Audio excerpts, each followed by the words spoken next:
The Ardennes was perfectly suited as the launching point of this massive surprise attack. It would, if successful, cut the Allied armies in two. The massive buildup of German forces along this stretch of the front line went undetected. Indeed, the 4th and 28th Divisions, in need of a break after their ordeals in the recent fighting around the Hurtgen Forest, were reassigned to what was considered a quiet and relatively peaceful stretch of real estate. The attack, as powerful as it was, fell far short of its objective of capturing Antwerp due to a powerful Allied counteroffensive, access supply issues, and the failure of the Axis to capture the roads through Bastogne. Nevertheless, a massive bulge was drawn on the line of maps of both Allied and German war rooms across Europe.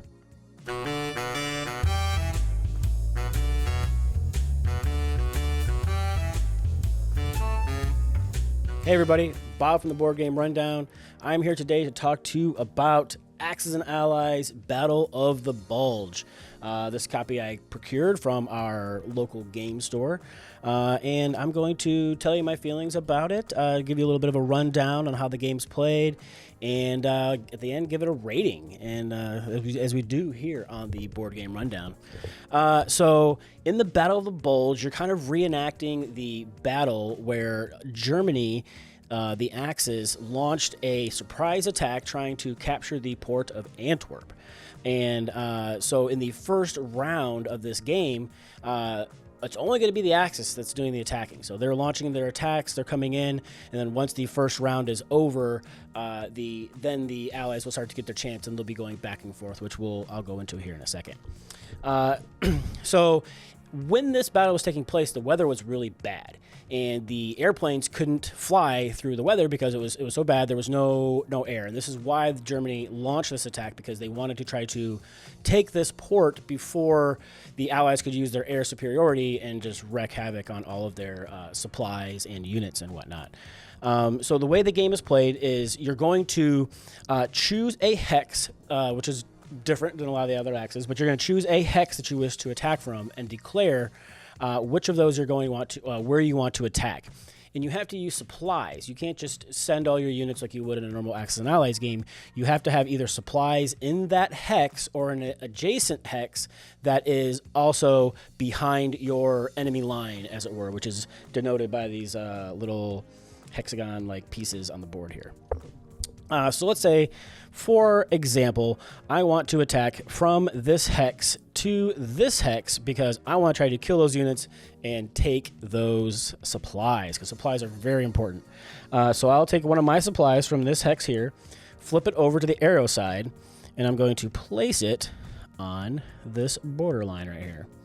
That is showing that I'm going to be attacking from there to there, and then also that'll stay on there, and that'll show that those units have attacked and they can't not attack again. What I do for the defenders is they have one infantry, so I would pull this little tab down for one slot for one infantry, and then one artillery. I'm going to pull that down. Once I've done that, I'm going to assemble my attacking dice. So the attack values are infantry each get 1 dice, tanks get 2 dice, and the artillery are going to get 3 dice. So I have 3 dudes, and so 3 dice, and then artillery, so a total of 6 dice. So I am going to take my 6 dice, which are, you might notice, D12s, as opposed to the standard D6s you might see. And for every unit, it doesn't matter, 6 or lower is going to be a hit. So I would then roll my dice, and then I'm going to place them and count on these spots where they're at. So like this would be a 1. So I have a 1. I'm going to put a die on that. I have a 2. So the 2 is going to go on the artillery. And then I reset back to this spot over here, which would be 3. I don't have a 4, and then all the rest are actually misses. So that's going to be it. This is actually a pretty good example here. So it takes 2 hits to actually kill a unit. And since I have 2 hits on the infantry, that infantry goes bye-bye. He's gone. Now the artillery got hit. So since the artillery got 1 hit but not 2, it's not destroyed, but it must retreat. It cannot retreat to a hex that is under I think it's called a zone of control. So if I have a units here it exerts a zone of control 1 hex all the way around it. So basically it threatens those hexes. So you can't retreat to any spot that is being threatened. So the only spot really left for it to retreat would then be either to back here out of the way or back here with the tank, so they would choose a spot to go there. Now, there are some things to consider. There are rivers that go through here, and there's these like hash lines. Those are like rivers that are too deep that certain units like the artillery and the tanks can't roll over unless they're on a road or something like that. So that unit would then retreat. Now, my units don't move in yet. Movement happens later. That was just the attack that was launched. And then I could continue, since it's the first round, to pick hexes, use supplies, have them attack adjacent hexes, and so on and so forth. Once all my attacks are done, then becomes the movement phase. And in the movement and reinforcements, you'll be getting these trucks. So that's one of the new units in this version. And those trucks are going to be moving your troops and your artilleries plus your supplies all around the board on the roads. And so they're going to help you keep all your troops on the front line supplied so that way they can do their attacking. Because if you don't have supplies, you can't move and you can't attack. So you're just kind of just sitting there holding the spot waiting for somebody to come and take you out. So it's very important to keep all of your units in supplied. So then any free trucks, they say, so if it's a truck that's not in a hex that's under threat, right? So I'm not like in a, see this guy here, he threatens this hex, so this would not be considered a free truck. But if this truck was sitting back here, he would be considered a free truck. I could just pull him off the board, and he's going to go to my units that I can basically deploy in my deployment phase coming up here, because it'll be able to take some of the supplies, because every turn the Axis is going to get 9 supplies and the Allies are going to get 11 supplies, and you'll be using those to, like I said, load onto the truck and ship them out. And then each side, so the Axis has 1 card where they have a breakdown of their 3 separate areas: the 7th Army, the 5th Panzer, and the 6th Panzer. And it's going to tell you what units are going to be deployed in what sections on this back edge as more reinforcements are coming. And then plus your trucks will be able to come in, and then they can continue to move. Whereas typically deploying your troops on a hex is going to end their movement. So if I were to just like place some guys here like that I recruited, that would be it. They're done. But if I choose to load them as cargo on this truck, when I deploy that truck, I can then move with that truck still. Also, if I deploy a tank into one of those spots, I can spend one of my like off the board supplies that I have accumulated, but I haven't like put out onto the board yet, and gain a free movement with that tank, which can be really handy for the ally or the Axis. Not so much for the Allies in the beginning, because they're so far back that one movement's not super important. You might as well wait until like a following round when you can pay 1 supply and move a tank on a road as far as you want a movement. So why just move 1 hex when you could get all those hexes for the same amount? So that's just a little nuance there. So like I said, there'll be no planes until we get to the 5th round, because in the first 4 rounds there aren't any. And then once all my attacks are done, I would then, and then my movements are done, I would update the front line. So let's say since I killed these guys here, I want to move these guys, or I can move these guys here. This is an adjacent hex. I will flip another supply over and put it in the middle of the hex, signifying that I'm going to be moving those guys. And I can move those troops into this adjacent hex here. They're for commandeering and stealing those supplies. Now they are mine. And then at the end of the round, like when these tokens would come off, and we would, this is the fiddliest part about this, is update these lines. It's a little harder to do with a microphone in my face too, just for the record. And then this guy would move off of here, and that moves up, and then that goes like that. So that is very interesting. So now you can literally see the line being pushed as it goes across. Now the main objective here is for the Axis to either capture 24 of these cities, like 24 points worth of cities. So like this Bastogne is worth 4. I mean, I'm going to butcher these names. I'm never going to say. This one here is worth 3. This guy here is only worth 1. So once I've captured 24 points worth of cities, that wins it for the Axis.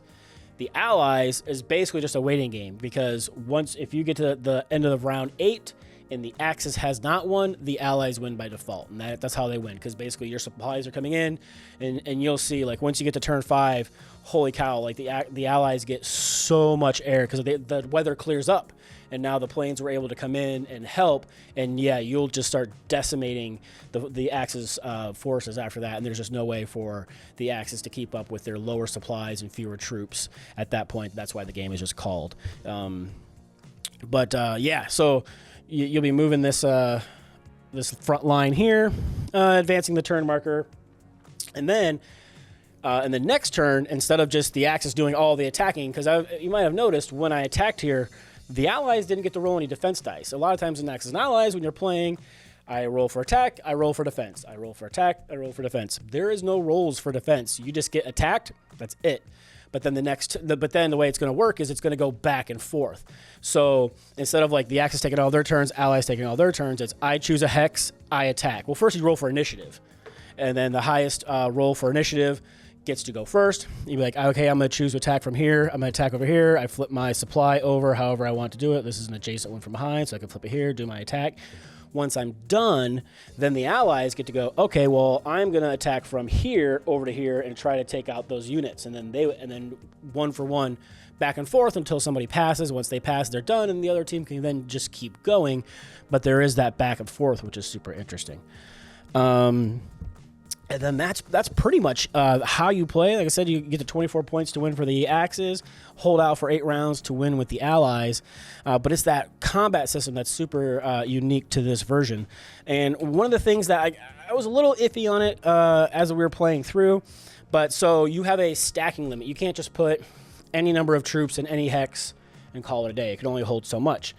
You could have at most 12 units in a hex, and you can only have up to 6 infantry, 6 tanks, and 3 artilleries.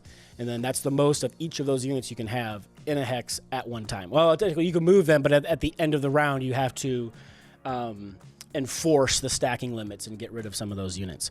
But let's say somebody has a bunch of units defending, and supplies are also... Oh, I guess I should have ruled... I got messed up a little bit. I should have had the supply thing pulled out there for that attack, because they can be hit. They would count as a spot to hit. So it was a little wrong, but we're just going to keep rolling with it because, that's what we do. We roll with it, right? So let's just say this is what the Allies are defending with, right? They've got a bunch of troops. They got a bunch of tanks, artilleries, and some supplies in that space. And then I'm attacking with 3, 6, 9. So I would roll all of my hits. All right, now let's say I rolled a ton of hits. So 1, 2, 3, 4, 5, 6 hits. That's pretty good, but math says if I only hit on a 6 or lower, I would only ever have a chance to damage these first 2 row of units. So the way that gets handled is you just tally up all of your hits. So like I said, 6. And since there's a stacking limit of 12, I'm going to pull these misses off. I'm going to re-roll these. Now I'm going to roll to see what I hit. And since it's 1 through 12, you just kind of count them out the same way, right? So here's a 3. So I'll count 1, 2, 3. He's going to take a hit. I'd count 8. So 3, 4, 5, 6, 7, 8. He's going to take a hit. There's a 7 there, so the guy before that's going to take one. 8, 9, 10, 11. The artillery is going to take a hit. And then 2 12s would mean that 2 supplies would be lost. So the Allies would then have to retreat with 1 infantry, retreat 2 tanks, retreat an artillery, and lose 2 supplies. Any excess, like say they only had 1 supply there, even though I rolled 2, it doesn't matter. It's just lost. It doesn't count for anything. But that's how you would handle like a bigger assault of that magnitude. Now, if you're attacking with more like all 12, let's say you've got 20 dice, roll 12 dice, keep track how many hits you have, and then roll 8 more. Right? And then depending on how they're defending, you would either count them off. If it's 6 or fewer, count them off like you would do normally. Or if it's more than that, just keep track of how many you have, and then roll the 12s again like a second time to figure out who you actually hit. And that took me a little bit while to get through the book to understand, like, okay, I see what they're saying there. And again, that's how I understood it. So if I'm wrong, please comment, let me know. But that's how I understood it out of the book. The only other thing that we haven't gone over is the air units. So once the turn goes all the way to 5, we start to deploy the air units, and it's always the same number of air units every time, no matter how many get destroyed in a previous round. And of course, I didn't have the foresight to pull all those out of there. But I think it's like the Axis gets like a bomber and like 3 fighters, and the Allies get, I think it's 4 bombers, three bombers, and like 8 planes. So they get a lot. And then so you're going to roll dice for initiative again. So there's initiative rolled twice. Once you get to the 5th round, you'll have the air combat initiative, and then you go and roll initiative again for the ground combat. So at the beginning, the first 4 rounds, it's just ground combat initiative each time, except the first, because the first one's a surprise attack. And then after that, you get to the 5th round, and then you roll for air, and then whoever wins the roll chooses who deploys first. So that person would then deploy their planes how they want. The next person would deploy their planes, and then whoever deployed first would then get to choose where to attack first. They would choose their first attack, and there's dogfighting. So if you have planes from both sides in the same spot, there'll be a round of dogfighting. After the dogfighting is all done, and there's just planes left from like the attackers, let's say, then there's a shot for anti-aircraft. If you have units in there, including the supplies, they count. So up to 1, 2, 3, 4, 5 shots at anti-aircraft shots at the planes. Any planes that survive then get to attack the ground. So usually that's the bombers, because they're doing big 4 dice worth of damage. The fighters are only doing 1 die worth of damage, and apply the hits as you would normally. And then it would go into the ground combat, roll initiative, so on and so forth. So that's how that's kind of handled. So this kind of works the same way as these do, where you would put the planes down, starting with the fighters first, and then into the bombers, and then you would just assign the hits, like 1, 2, 3. If there's a 3 roll, that goes here. If there's 2, 3 rolls, planes only take 1 hit, and they're gone. So you don't have to hit them twice. They don't like retreat or anything like that. So you hit it, it's dead. But still, next turn, you still get the full allotment of planes to redeploy and put out there. So the other thing, I guess, so there's movements on the road. So troops, they can always move 1 hex, whether you're in a zone of like a threat zone or not. You can always move like 1 hex out of there. Other than that, you can move pretty freely along the roads until you reach a opposition controlled city. So since like this city here, if I had tanks and there was nobody here, and I wanted to roll this tank through here, I could until I got to this city, and then he would then capture that city and stop there, since it's like not guarded or anything. But he does have to stop there. And once I update the front lines, I would put my little doohickey up here, and then I would encapsulate the 3 hexes on the backside that don't have dudes in them. Like, so if there's like allied troops blocking it, I wouldn't take those in. But if these guys were all gone because I killed them, I would then just absorb all those hexes as part of my front line. And it's super interesting to kind of watch that line push across the board. It's pretty interesting. That's the basic rundown. It's a little bit more in depth than I usually tend to go in a rundown, but there's a lot of differences that I saw with this, which keep an eye out. I am going to be doing a video of the top 5 differences between like this version and some of my basic versions of the Axis and Allies that I have played that aren't Battle of the Bulge. I call them basic just because I've played those way more often, and then I think a lot of people see those as like the more standard versions rather than like the specialty versions that are just like specific battles and whatnot. Like the global version, I guess, would be the a better term. But I am going to go ahead and give this a rating, and here on the board game rundown, we will give a game a rating between 0 and 10. We do use 0.5s for a little bit of variance. I'll average them with myself and give you that score, and that'll be what the board game rundown gives it on BGG. So I don't think it's my favorite version of Axis and Allies. Could be yet. And one of those things might be that you're limited as to what you deploy. This is telling you what you're going to deploy, and that is what you're going to get every game. Now, your attacks can always be different. You can try hitting different things at different times, but you can't, sometimes it's fun playing the Axis and be like, you know what, I'm going to build an aircraft carrier and a battleship this turn because, I want to control the Mediterranean really good, instead of just doing standard dudes and tanks type of thing.